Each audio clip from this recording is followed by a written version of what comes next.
কোথায় না কোথায় থাকতেছে। আমি এমনও কথা শুনেছি যে ঢাকাতে যে হয়তো বা ঝাড়ু দিয়ে বেড়ায়, ও ঢাকার ভাতের দাম আছে, এরকম কথাবার্তাও আমি শুনেছি আশেপাশে থেকে। আমি এসএ গেমসের জন্য আমি ক্যাম্পে আছি। তো এবার তো আমি লং ইভেন্ট করি নাই, সবই শর্ট ইভেন্ট করতেছি এসএ গেমসের জন্য। আমি হচ্ছে বেস্ট স্ট্রোক ম্যান। আসলে আমার বড় ভাইয়া হচ্ছে প্লেয়ার ছিল, বড় ভাইয়ার হাত ধরেই কিন্তু আমি এসেছি।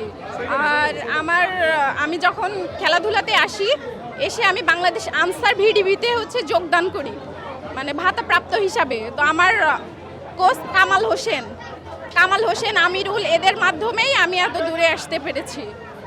আমি এখন আল্লাহর রহমতে জাতীয় টিমের ক্যাম্পে আছি এসএ গেমসের জন্য।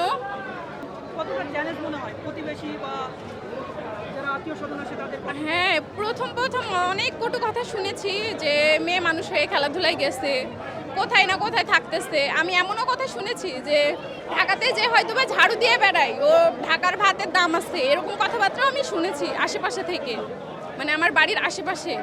বলে না যে অন্যের ভালো মানুষ সহ্য করতে পারে না।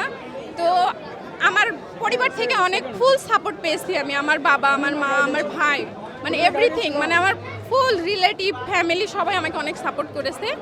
তো ফ্যামিলি সাপোর্ট না করলে আমি এত দূর আসতে পারতাম না। আউটসাইডের মানুষ অনেক ধরনের রং কথা বলেছে, অনেক খারাপ কথা বলেছে, কিন্তু আমি এই কথাগুলোতে পাত্তা দেইনি। আমি আমার মতো আমি এগিয়ে চলেছি।